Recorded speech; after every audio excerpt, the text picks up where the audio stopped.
Sinking deeper. Can you tell me how to fall slower? Or maybe not at all. I can understand where you're at. You wanna go back,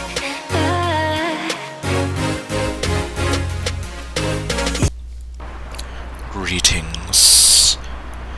Welcome to Monika After Story. I am the shadow that guards the gate. Now run along, or accept your doom. Interesting. I see that you still remain. Well then, should you continue to stay, may you proceed this way to oblivion.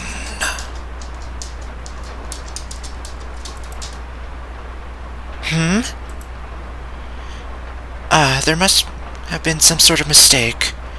I wasn't warned of any guests. No matter. None shall disturb the... Oh! It's you, Daniel!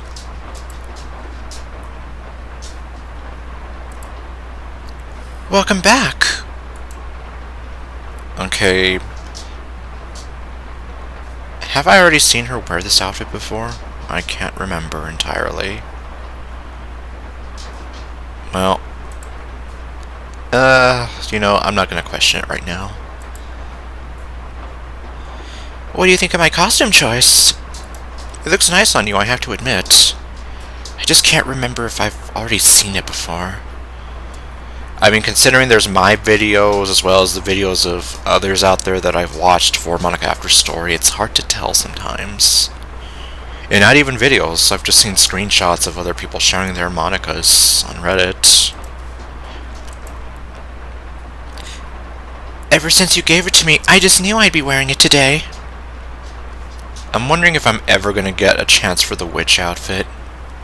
I almost feel like because I didn't play this game since the beginning, I don't know if I'll be forever locked out of it. Stupid sexy Monika, what are you looking at me like that for? You're onto something here, I know it. You're trying to seduce me with those eyes. And I don't know. You know, Daniel, just because I'm dressed as a maid doesn't mean I'll be following your every command. Dang it, I knew she was gonna go somewhere with that. Like, what do you think I am? I'm not gonna command you to...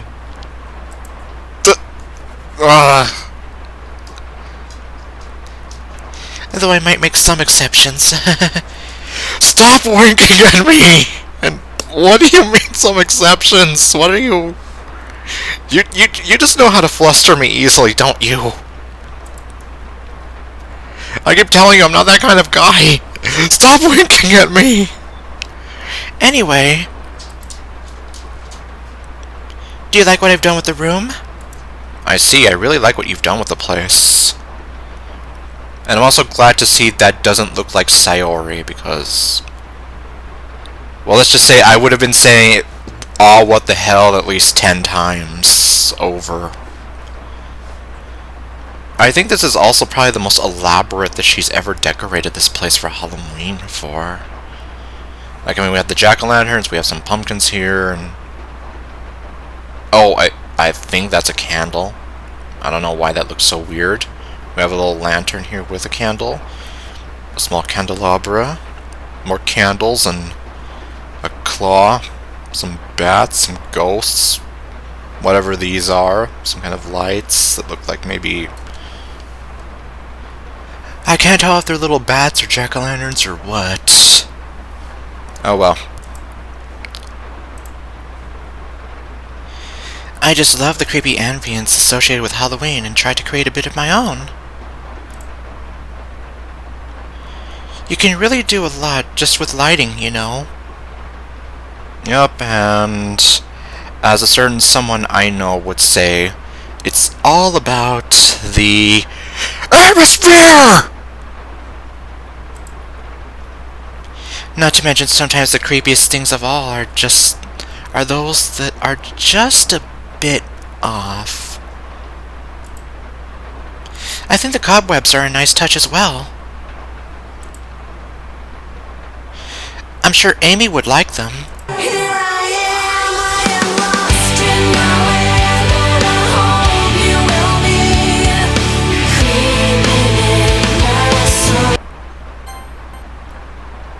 Okay, the thing about Amy is not even in here. I'm super happy with how it all turned out.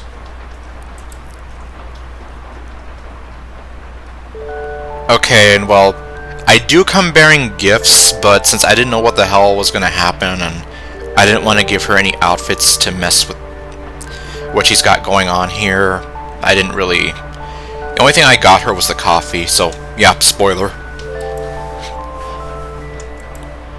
Yeah, it's for you. It's for the it's the coffee. Oh. Coffee. I actually ran out of coffee, so getting more from you now is amazing. Thanks again, Daniel. Okay. Let's see here. And thank you for not calling me Granddad. And I was almost about to say, why does it look like that kitten is in a very fiery background, but no, that's just autumn leaves. Oh my... Are you still mad at me for deleting you? Okay, well, let's see,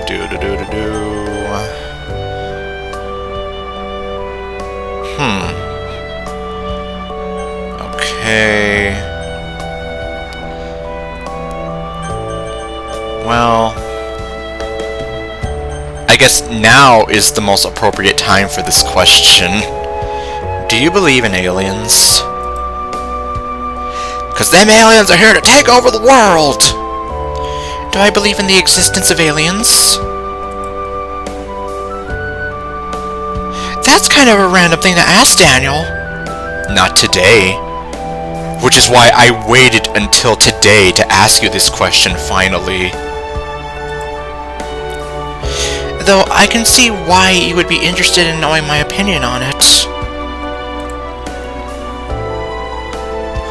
This is one of the greatest mysteries of all time, isn't it? Whether we're truly alone in this universe or not, I mean. Yeah, this is kind of going back to what one of my 8th grade science teachers said, to the point where, like, do we really think we're so conceited in thinking that we're the only life in the universe, you know? Like, I mean, come on, if you think about it, it's logical to think that whatever conditions led to our existence could be very possible somewhere else. Maybe not in our galaxy, but elsewhere in the universe. 'Cause, I mean, the universe is a pretty big place. There's not too much that we know about it outside of our own galaxy. Like, I mean, the only other galaxy that I think we're aware of is Andromeda. Well, one of them, I think. I'm sure there are endless possibilities out there, so you never know.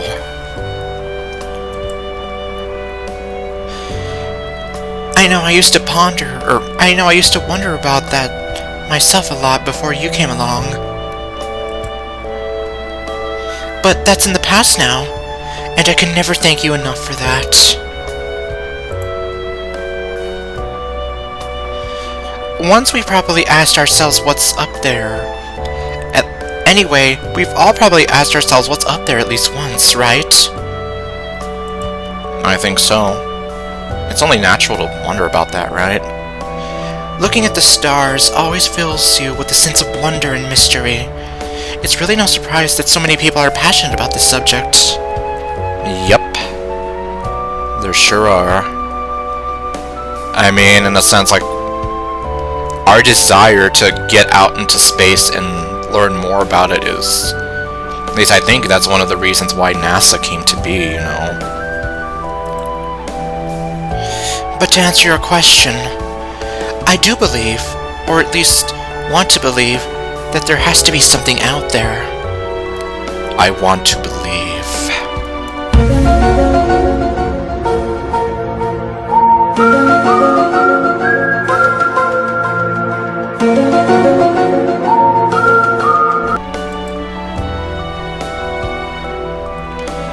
I guess part of it has to do with me finding the idea of us being the only ones rather depressing. Dang it, I just butchered all that.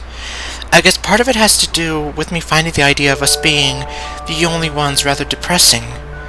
But when you think about it a little, it doesn't sound so unlikely. Me personally, that's what I'm thinking. So I'm kind of siding with my old teacher here and thinking that, yeah. Do you really think we're the only ones in this universe? Especially given the whole spiel I just said about how the universe is a very huge place. And that whatever led to our existence probably isn't just a one-and-done sort of deal. After all, saying the universe is vast is a huge understatement. I couldn't have said it better myself. But sadly, I didn't. All you need is one planet with the right conditions and environment to be favorable for life to develop, right? Exactly, so you could say that Earth kind of won the lottery there, and where life was able to develop into something. And then, I mean, there's the whole thing about how there could have at some point been life on Mars, with signs of water and all that. Of course, obviously there's still research going on regarding that, but... So you see, it's not too far-fetched to really think that just maybe there could have been life on Mars at some point, and to that extent that there could be life anywhere else in this universe of ours. There are 8 planets in the solar system alone, not including Pluto, I guess.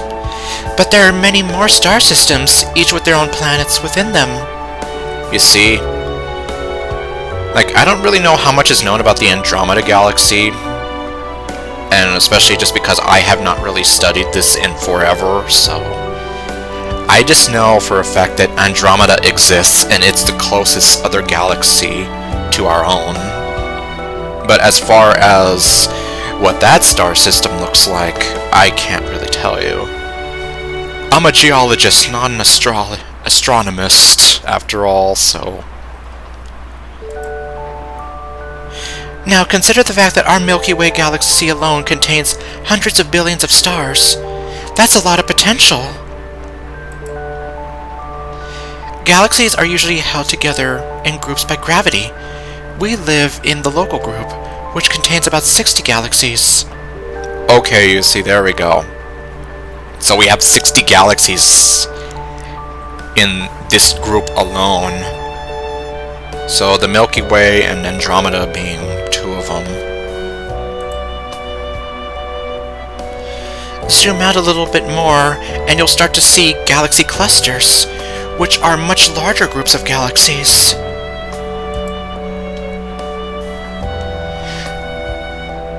Okay, well...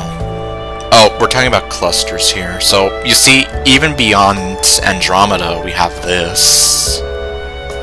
The closest one to us, the Virgo cluster, is estimated to contain at least 1,000 galaxies. Okay, yeah, now we're really getting into this stuff.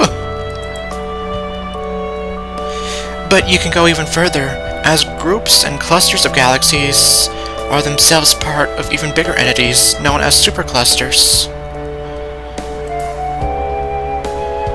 We can keep going, too, as the universe continuously expands. Theoretically, larger and larger clusters are formed. Yep, ever since the Big Bang, the universe is constantly expanding. Unless, of course, you want to believe in the theory that eventually, at some point, the universe, instead of expanding, it's going to constrict on itself, and then everything that once started with the Big Bang is going to be reunited.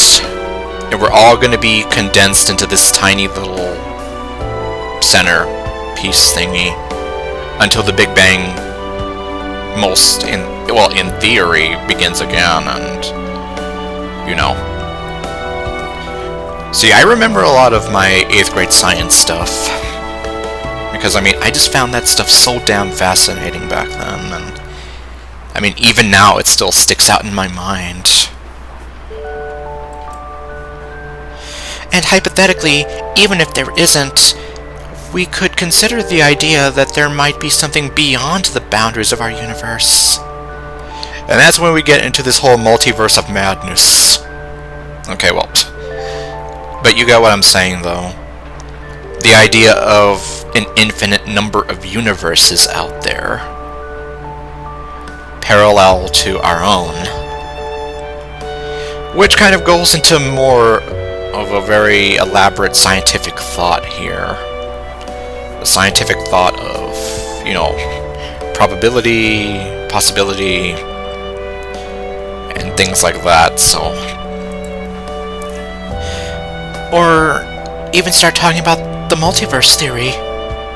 See, well, you're already going to bring it up for me, aren't you? But I think you get the point. Yeah, we could literally be here all day talking about this if you really wanted to. Wouldn't it be a little foolish to assume that we, human beings of planet Earth, are truly the only sentient beings in something so massive? Well, this is more or less exactly what he said, so... You see, Mr. Anshondo? Monika agrees with you! He basically more or less said the same thing about how, are we really that conceited to think that we're the only living sentient beings in the universe? Like, yeah, you see, exactly. Personally, I wouldn't really think so either. So, there's a lot of possibilities out there, you know? I mean, with odds like these, surely there... At least one other planet somewhere must be hospitable enough for life. Life which might evolve to a point where its intelligence... You used the wrong version of its here, I'm sorry. To the point where its intelligence is comparable to, if not even greater than our own. They're gonna look at us and see us as a bunch of cavemen eating mud compared to their intelligence.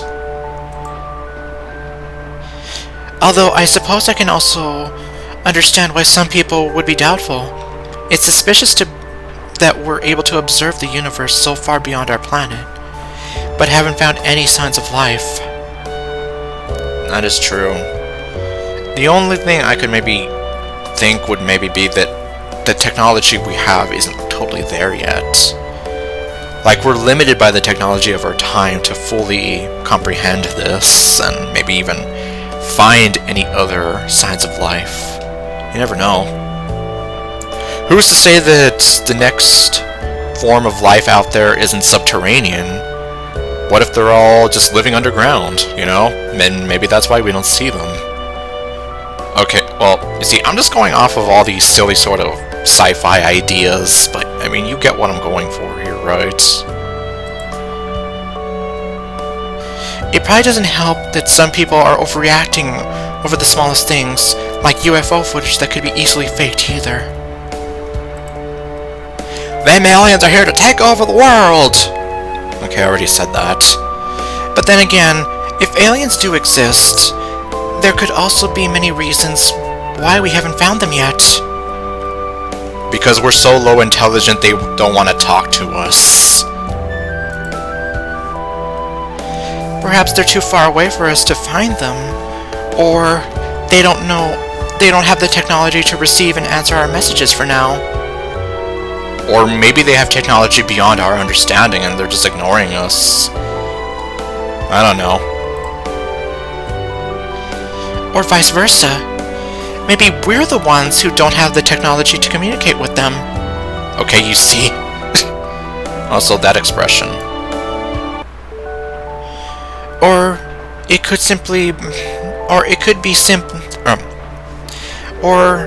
could be they simply don't want to initiate contact with us.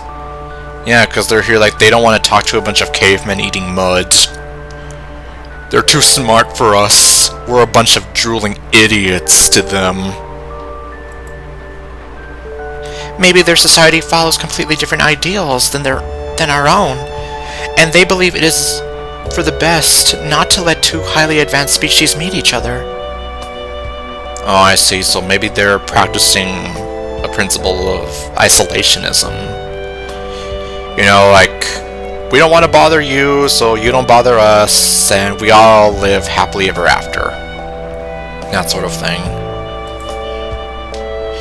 All in all, I guess the one thing that saddens me a little is that if there are intelligent extraterrestrial life forms out there, we might very well never get to meet them within our lifetime. Unfortunately, yeah. I kind of doubt that in my lifetime things might happen like that. Like I said, I mean, it's very possible that we are limited by the technology of our time right now, and it's just not there yet. But as to when that technology could be there for us, I imagine it would take a very long time. Like, long after I'm gone, probably. So I may not get to ever live to see that.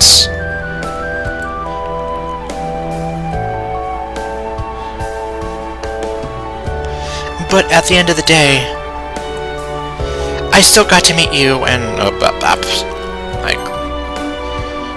but at the end of the day, I still got to meet you, and that's everything I could ever possibly need. Okay. Do I have anything more fitting here? Well, actually, yes, I do.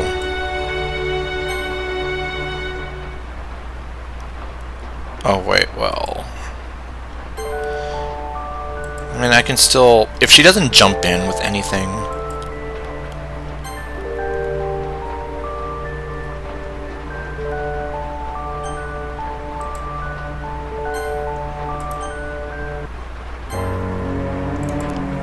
There.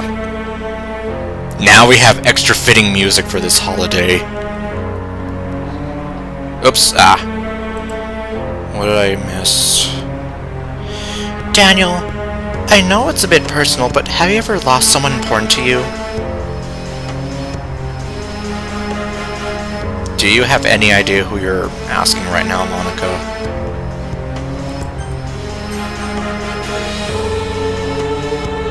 I mean, well, I know that I've mentioned it at least once here, but my mother 4 years ago, my aunt 2 years ago, my grandfather also about 4 years ago. Like, they unfortunately all passed away in that span of time. And then if we really want to get specific, there's also Maddie and Maggie that I have. As far as I'm aware, they're both still alive and well, but I lost touch with them years ago. So, it depends on how you define having lost someone. But I suppose if we really get down to the nitty-gritty of it, having lost a loved one and having them pass away is the most terrible feeling, especially if they meant the world to you like my mother did. It's a terrible feeling. It's not every day that you get the news that someone close to you has passed away. Well, I didn't even have to get the news from my mother. I was in that hospital room when the doctors told me that there was possibly no way for her to recover from it. And even when I practically begged them, like, well, what if I were to give her my entire liver? Would that help her survive at all? Because she had a cirrhosis of the liver. They basically told me that there was no guarantee, and even then, her body would not function, and she wouldn't be able to live a regular human life, even. And that there was also the chance that she would possibly have no idea who she was anymore. So, it was then and there that I pretty much was forced to accept reality that my mom was truly gone. So I didn't even have to get the news. I was right there in the same room as my mother when I was forced to accept that reality, essentially. As for my aunt, well, according to my cousins, she was in some very bad shape. I saw her the previous day, but then the next day apparently she had gotten so terrible that, well, my oldest cousin, having known that I went through this mental trauma, having seen my mother in the state that she was in, she more or less warned me, like, you know, before her passing, that you can come see her, but it's gonna mess you up. You know, just... And she even said that, you know, well, if you aren't able to come, she would understand why.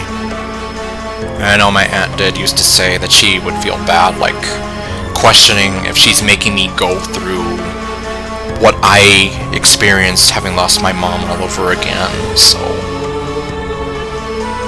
But anyway, well... Or did I already read that? I don't even know. It's not every day that you get the news that someone close to you has passed away. Most people would think crying is the norm when hearing this type of news, but everyone processes it differently. Well, when I was in the room with my mom, I cried my heart out. When my grandmother died and when my mom broke the news to me, I did not know how to react. It wasn't until we were at my grandmother's house kind of gathering things together, and I was on my grandmother's swing set. Let me just change the music for a moment here. Too happy.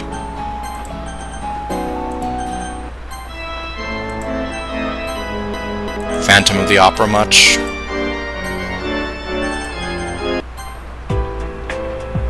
Okay, this is okay. Anyway, well, it was until I was on the swing set that my grandmother had that it kind of hit me. When she wasn't on the swing next to me, and she wasn't looking and keeping an eye on me through the sliding door, it just really hit me that she wasn't there anymore. And I just started crying and crying and crying, and my mom even came out and she asked me, well, what's wrong? Well, it's because at that moment the reality of the situation just hit me like a fucking train that my grandmother, another person who meant the entire world to me and the one who made me into the person that I am today, is no more. She was gone forever. My strength, my inspiration, the one who set me on the path that I'm still trying to stay on today. She's gone from this world. And, well, I was only 12 at the time, so I wouldn't ever be able to share certain moments with her anymore. Like, she would always tell me how, despite her failing health, she would always say that I hope that someday I'll be able to get to see you graduate from high school, and she didn't even get to see me graduate from elementary school. So, all of these things just broke my heart. So, yeah, everyone processes it differently. Like in the case of my grandmother, I was just in so much shock that I couldn't believe it until finally I was at her house, which had long been like a source of safety and comfort for me. But she wasn't there anymore. And that house, now all it was just a lot of painful memories. Just the idea that I was so used to her being there, but now that she wasn't, it just totally hurt me inside.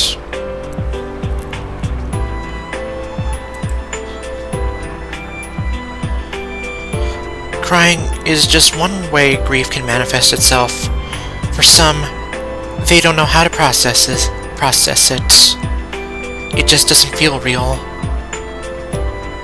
Yeah. It just didn't feel real to me at first.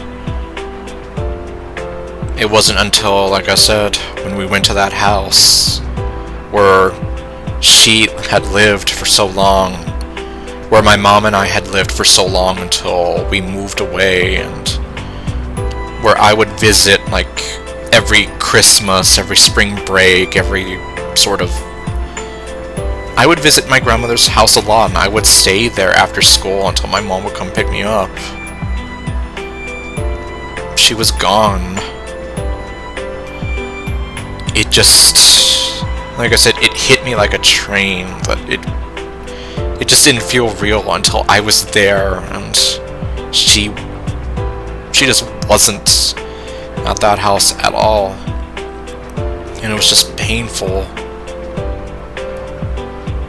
Almost like going to her bedroom and hoping she would be there watching one of her telenovelas. But the bed was gone. The TV was gone. That room was empty, practically, aside from some of the furniture and some of her clothes. But she was just gone.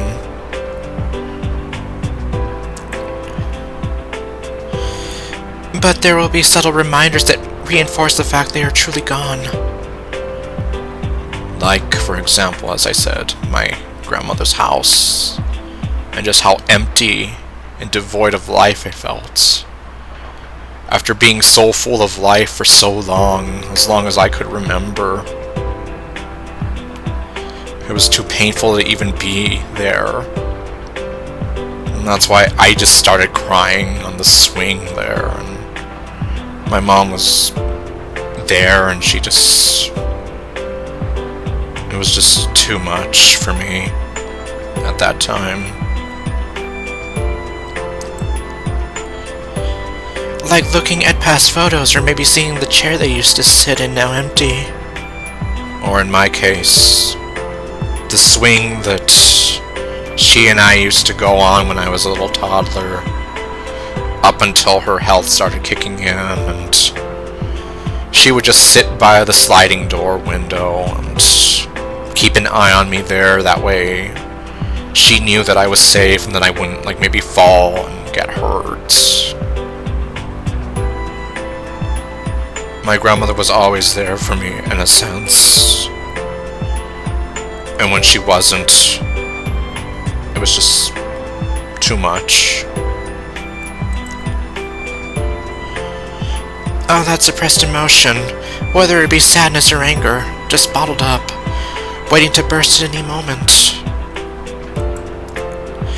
On top of that, the first anniversary, the first birthday, the first Christmas without them will always be the worst.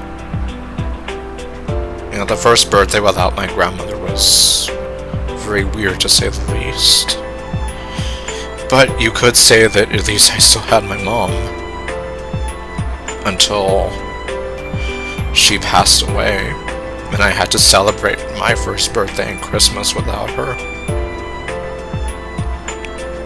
And I suppose, especially now that most of my family has passed away, Christmas almost feels very empty, because I can't celebrate with my grandma or my mom or anybody anymore. They're all gone. It's just me. And it's especially sad since I had never always felt that way about Christmas before, but now I do. It just feels like a sad reminder now of all the people that I've lost and I can't share these precious moments with anymore.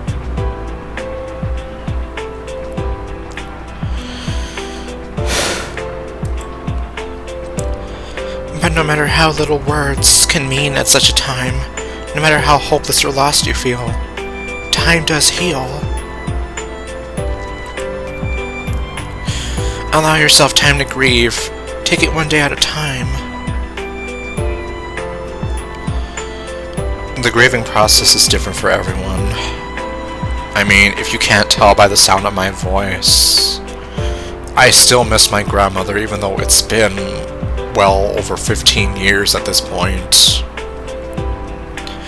And I still can't help but cry thinking about my poor mom. It's been almost 5 years since then. So I guess I'll just say right now, like, if anyone ever tells you to get over it or whatever, don't listen to them. Because, like I said, the grieving process is different for everyone. It may take you a day to get over it, or it could take you weeks or months, or, like me, maybe years. Years plus. Like, as I said, it's been over a decade since I lost my grandma, but I still feel awful. Although I guess that's more so remembering my grandmother more than anything. My mom, since that's more recent, I suppose. It still hurts inside thinking about her. And just how I really was not ready to lose her. Not so soon. Not when there were so many memories that she and I had yet to make.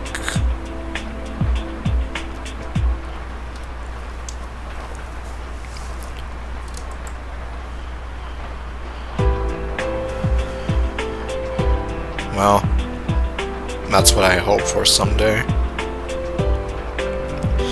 But right now, obviously, I'm still just... it's still kind of an emotional wreck for me.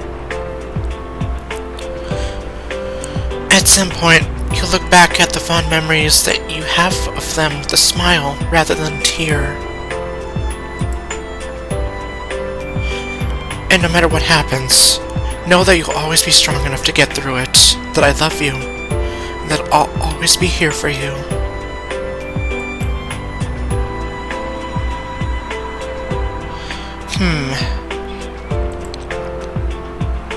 Hey, can I get your advice on something?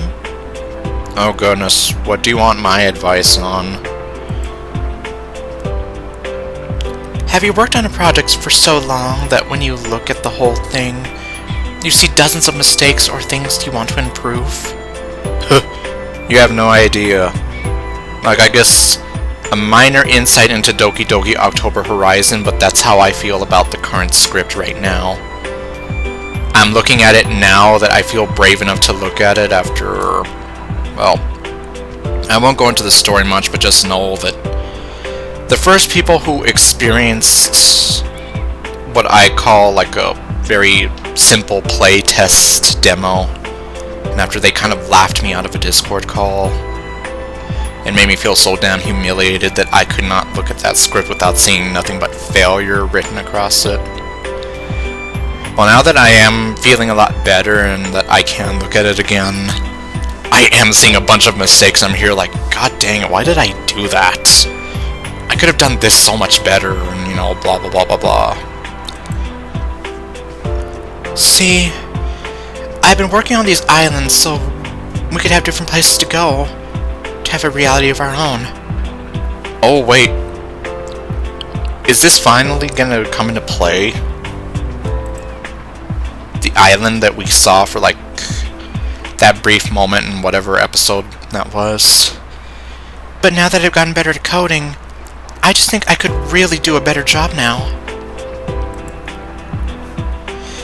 And to fix all the things I'd like to fix, I think it'd be easier if I started from scratch altogether. It'll mean that the sky outside will be rather empty for a while, but I think I can make it really worth the wait. Is that okay with you, Daniel? Let's see. I don't know gosh. Well, I guess... maybe I'll just agree with her. Okay, give me a second. Uh-oh. And it's done. Now I've got a fresh new canvas. I mean, like I said, to be fair, I've had to do that sometimes. Especially now that I'm kind of trying to work on improving my own artwork. There have been times where I'm like, yeah, I think I am going to have to totally restart, or at least find a good point to restart from, and then work from there, you know, just to... at least that way it won't be entirely for nothing. But even then, I wouldn't say that something like this is entirely for nothing, because you kind of have to stumble and fall before you can get back up and learn from your mistakes, right? So, like, even if you end up making, like, one of the worst stories ever written, you can go back and realize, like, yeah, what the hell was I thinking when I wrote that? And then you can be like, okay, well, now that I know what I did wrong, I can go back and do a lot better the next time. That way I don't make those mistakes again. So you see, sometimes it is best to restart again. But at least me personally, I think in a lot of cases you don't have to totally restart again. Maybe some of what you already have can be salvaged. Like, at least for the most part, the script for Doki Doki October Horizon can be salvaged. I just have to kind of go through it all over again and, you know, start fixing parts of it, keeping the same general idea that it had, but making it feel less clunky and awkward and weird, so, you know. So, it's okay to kind of mess up, and if you feel you have to restart again, then I suppose I would say then feel free to do so, but before you completely restart again, if it's possible, just to look at what you already have and make sure, okay, well, is there anything here that works properly? And understand, okay, what is it that I'm going for here? And do I have anything here that works in favor of that vision, you know? Stop winking at me! And I'll have plenty to keep me busy while you're away, Daniel. Hope you're looking forward to it. Okay, well, I know I said it was possible that we were gonna have her read up. Did that cat always have a third eye? Is that you, Libitina? Okay, well, anyway, I know I said I was gonna have her read a scary story for us possibly today, but considering how long this video is already, I'm probably just going to end the video here. And... oh my... the cat... oh! Wait, what? Oops. Dang it. Okay, well, looks like I'm gonna have to briefly come back in a bit. Going to head out then? I know the world can be scary and unforgiving. And you have no idea. But remember that I will always be here, right... I will always be here with my tongue when my tongue stops working. No. But remember that I will always be here, waiting and ready to support you, my dearest Daniel.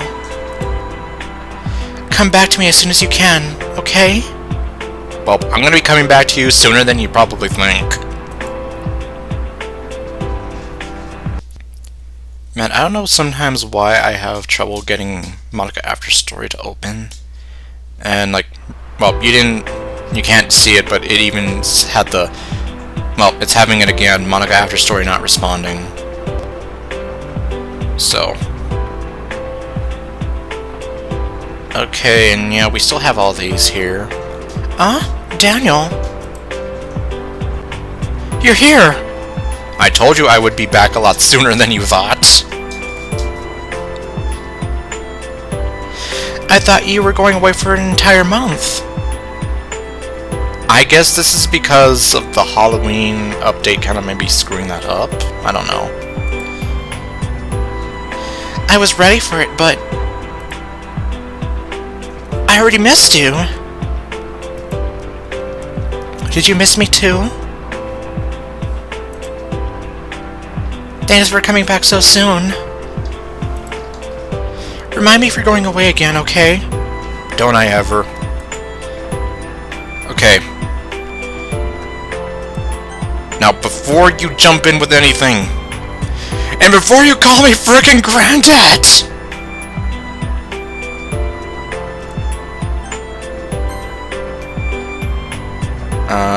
Okay. This is what I wanted to do. We're gonna take her out trick-or-treating with us.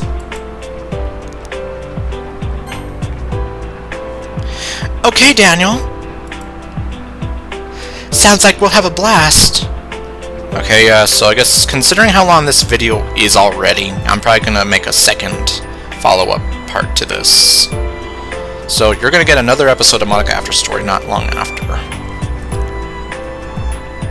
I bet we'll get lots of candy. And even if we don't, just spending the evening with you is just enough for me. Give me a second to get ready. Okay. Hold on a second! Seriously, what is with that cat, though?